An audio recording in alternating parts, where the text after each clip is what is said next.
They stone you and then they say good luck. Bob Dylan, Rainy Day Women number 12 and 36, copyright Columbia Records, 1967. 11. Don't give a damn. The two women walked in like they lived there. The frightened redhead dropped her bags on the bed. The Asian took hers to the hallway by the bathroom. Fred watched them as they started taking things out of the bags. It was Fred's laundry, all of it. They were sorting and folding it and stacking it on the dressers. Fred sat and watched them, as he still wasn't quite capable of framing a question without sounding stupid. He didn't even know what day it was. The two women moved around the room in silence. They totally ignored Fred until all the clothing was folded and put away. I see that you are again among the living, Mr. Katz, said the Asian.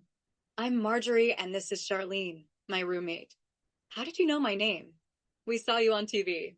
How long have I been here? Oh, about 3 months. 3 months. Yeah, we found you passed out in the 7-Eleven parking lot. We brought you here and took care of you. By the way, we read your book and enjoyed it thoroughly. Did you read it before or after you found me?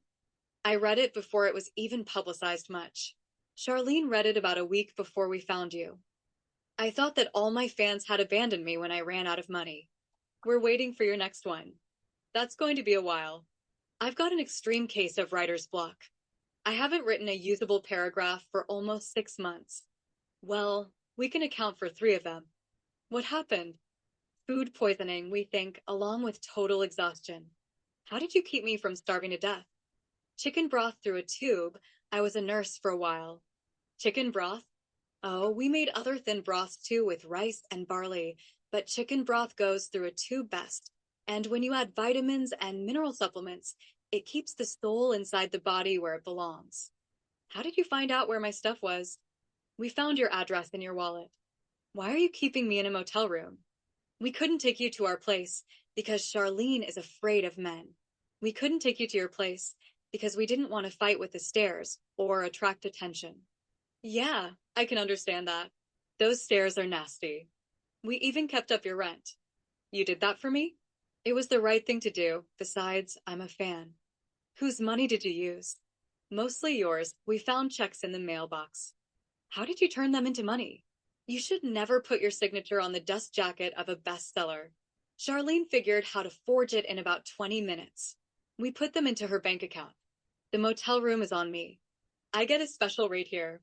Charlene stood quietly in the corner wishing that she was anywhere but there.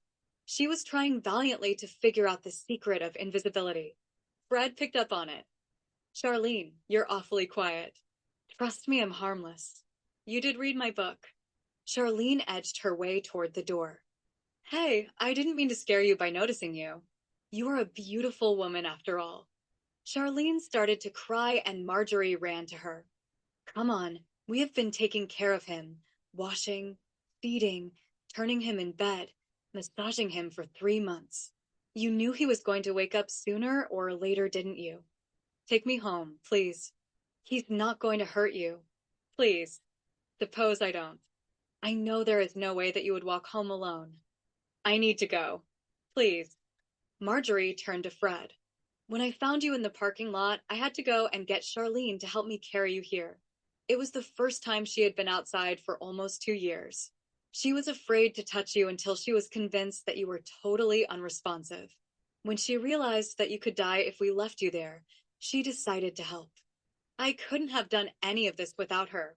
I couldn't call an ambulance because I don't deal with the police very well. I get like she is when I'm around them, so I avoid them as much as possible. You are 2 strange ladies. We came by it honestly.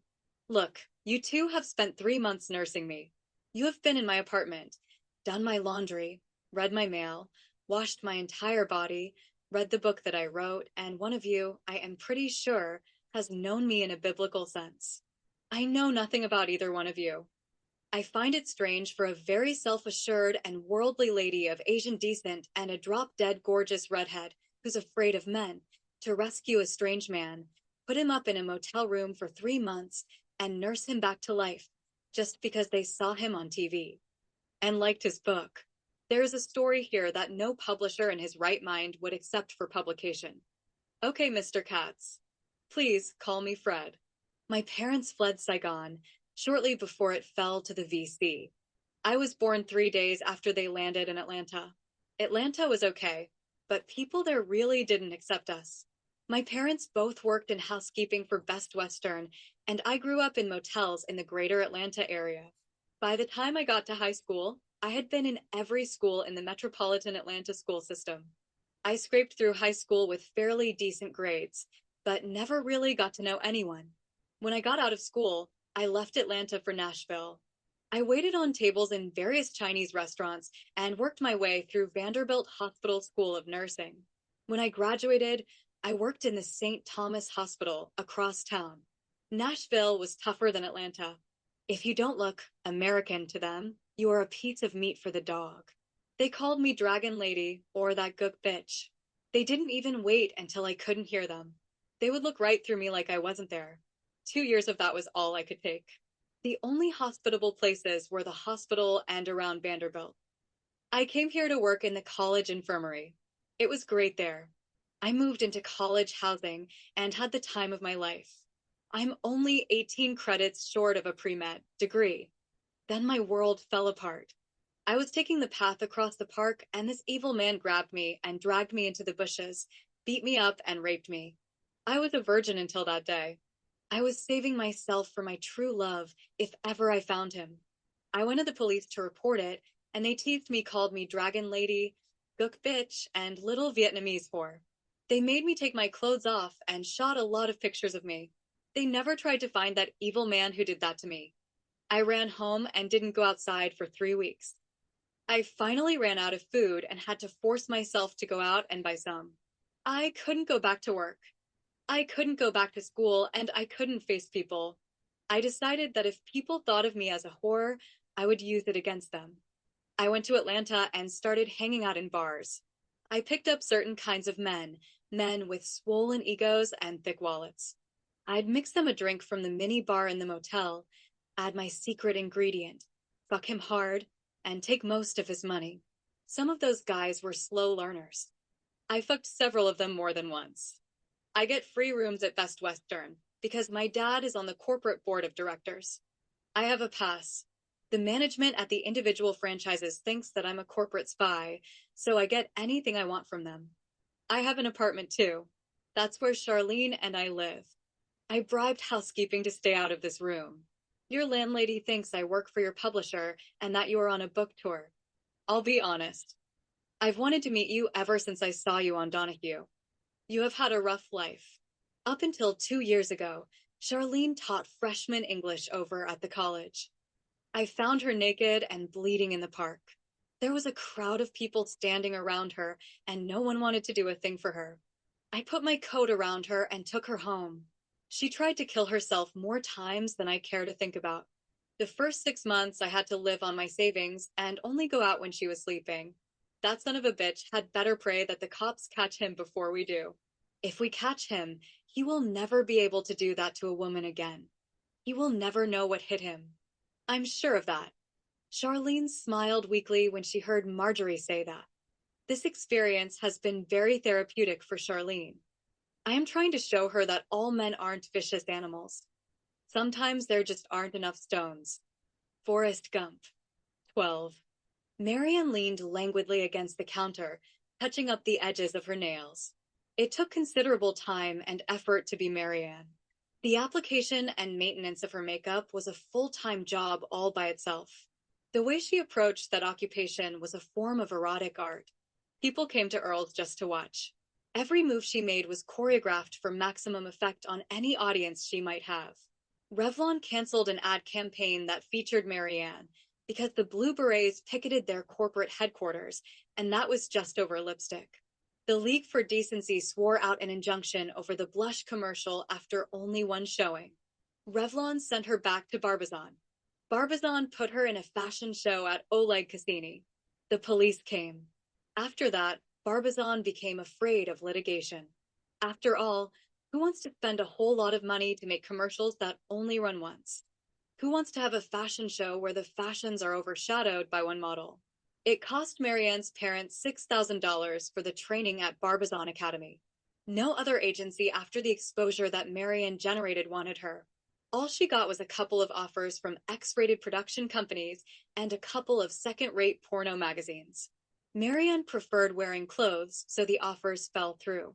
Barbizon bought her a bus ticket home. The Barbizon experience really didn't change much in Maryanne's behavior. She still stopped traffic.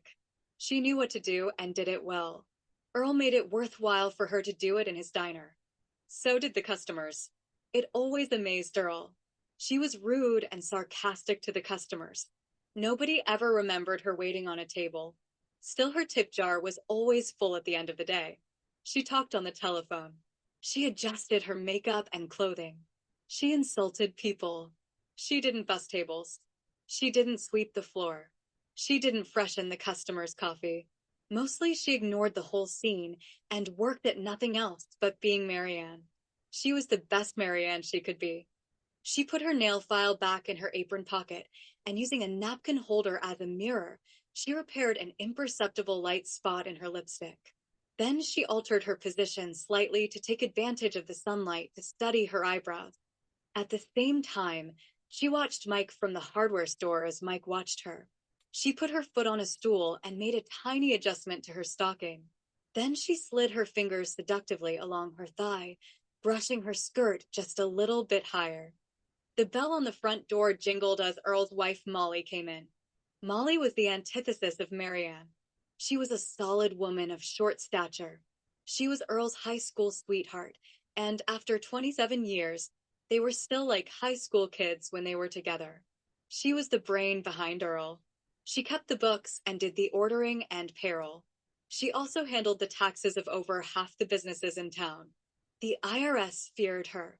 More than one IRS auditor was left talking to himself after attempting to argue over an entry during an audit. Molly could quote chapter and verse, the latest revisions of the tax code, and pull out the right form every time. She knew every secret in town. Mike turned red and hid behind his paper. The two guys from the lumberyard studied their coffee. Earl delivered the order he was carrying and walked over to greet her. Maryanne waved and smiled. Molly pulled the guest checks off the bill spike beside the cash register and thumbed through them on her way to the office in the back. Earl trotted obediently behind her. Kenny waved through the service window. Molly smiled and waved back. Maryanne went back to her work. At 10 o'clock in the morning, the breakfast crowd was gone and the lunch crowd wasn't there yet. This left the diner to the old folks and the college people between classes. The diner, being some distance from the college, didn't have many students, but the faculty and the various support people hid out there when they could. So did the people who really didn't have any place else to be. Fred Katz fell into the latter category. He sat in the corner booth with a cup of coffee and a yellow legal pad in case his writer's block suddenly disappeared while he was away from his computer. He sat there watching Maryanne and puzzling over the events of the last couple of months. It all somehow didn't seem real to him. When he left the motel to go back home, nobody in the front office questioned him or confronted him with a bill. They were exceedingly polite to Marjorie as they helped put the luggage in the taxi. Mostly, though, he wondered what those two stood to gain by their endeavor with him. They even cleaned his apartment for him. He had heard of groupies, but authors of blatantly gothic novels don't really inspire groupies. Fred was the author of exactly one, and he still had doubts on its worthiness for publication, even though royalty checks were still coming in from it. Hell, he thought, that turkey is in its sixth printing. His agent, a couple of months ago, had mumbled something about movie rights, but then a couple of months had disappeared, and he hadn't talked to his agent since the bout with writer's block had begun. His ex-wife had, while they were still on good terms, told him that he was never going to amount to anything as a writer. After all, she had cleaned out their bank accounts and slammed the door behind her as she stomped out of their house. 3 days later, the sheriff came and padlocked the door after putting all his worldly possessions out on the curb. In spite of this, he maintained a shrine to her in the corner of the bedroom. It was a long time before he could bring himself to wash the pillowcases. He sat and sipped his coffee and watched Maryanne. He also watched the other people in the place watching Maryanne. It was funny to him how they tried to be unobtrusive about watching her. They pretended to be occupied in their newspapers and conversations, but they were watching nonetheless. He really didn't care if anybody noticed him watching her, though, because he had a legal divorce and a ceremonial divorce as well. The rabbi was very kind and understanding. After it was all over, though, he really didn't feel terribly welcome in the synagogue anymore. People looked at him differently. They talked to him differently as well. It hurt. It was hard to go out in public alone. People still came by and mooched a beer or two from him, but even that trickled off after a while. He couldn't remember the last time anybody came by for even that. Fred Katz, the famous writer, he mumbled to himself, I'm so famous that I eat alone all the time. Fred envied Earl. They were so happy together. His marriage was 6 years of screaming matches punctuated by broken dishes and promises. Sol Shulman sold things. Not only was that, but people liked buying things from Sol. Sol, a rumpled man that drove a rumpled Buick. Sol had a smile for everyone. He also had a firm handshake and a compliment for everyone. The smile, the handshake, and the compliment were almost always real. Okay, he sometimes fudged on the compliment. No one could tell, though, because when the surface felt good, why look deeper? Sol didn't sell objects. He sold dreams. Through the dreams, he sold a transitory form of happiness. Sol was happy through the happiness of others. When the happiness didn't outlast the payment book, Sol would have to leave town. Because of this, Sol was desperately lonely. After all, how could a woman stay in love with a rumpled man who sold rumpled dreams? Sol woke up on the couch in his studio apartment in a cold sweat. Sol was alone. He hadn't felt so alone since the rabbi had handed him his get. That document in his hand seemed so final, yet it offered him no closure, as his ex-wife's lawyer persuaded the judge to extract a huge alimony payment from him every month. His lawyer had failed to show up that day and was found hanging by his belt in his closet with an apologetic note in his shirt pocket. Sol never got to see the note, even though it was meant for him, because the police found his lawyer first. Sol wandered to the diner and sat down with Fred. Fred understood him, and maybe Fred could help him shake the empty feeling. Fred motioned to Earl for a cup of coffee for Sol. Sol, you're looking more rumpled than usual today. Yeah, being a bachelor sucks. Yes, it does. Where have you been for the last couple of months? I haven't seen you around. I learned a lot about the kosher laws. I almost died from food poisoning. If it hadn't been for these two women that found me passed out in the 7-Eleven parking lot, I'd be dead. Talk about luck. They say they're fans of mine. You mean they read that piece of claptrap that you managed to palm off on Bantam and enjoyed it? Boy, there's no accounting for taste. Hey, it's still making money. Like I said, there's no accounting for taste. I haven't been able to write anything coherent since. You call that thing coherent? You really are depressed, aren't you? It shows. Yeah, I can't stand it. I work hard. She gets it all. If I don't work, the sheriff comes. She divorced me. Yeah, Billy hung himself just when you needed him to. Nah, I should have listened to you. Billy was in over his head. I only asked him to represent me because he needed the money. I didn't expect her to bring a New York talent for a lousy divorce. That's what you get for marrying someone from out of town. You should talk. You married the cantor's daughter. Let's see, you met when you were 6? Where is she now? On a kibbutz. So where is the advantage in marrying someone you know? Well, some pair we are. Yeah, tell me about these women. Not much to tell, really. One is a tall redhead with a dangerous figure, and the other is Vietnamese. Are they from around here? I remember seeing the redhead around here a couple of years ago, but the other one is from Atlanta. I remember a tall redhead, used to work over in the college. Taught English, I believe. She disappeared in the middle of a semester a couple of years ago. Built like a brick shithouse. Yeah, that's her. I thought she left town. No, she just hid out. Hid out? Yeah, some bastard raped her and left her for dead. She took it hard. That's terrible. Seems like shit like that always happens to nice people. Yeah. You still working at Cohen's? Yeah, I think I've finally found my calling. Clothing doesn't come back to haunt you. Yeah, I guess you're right. I just wish that they made clothes for real women, though.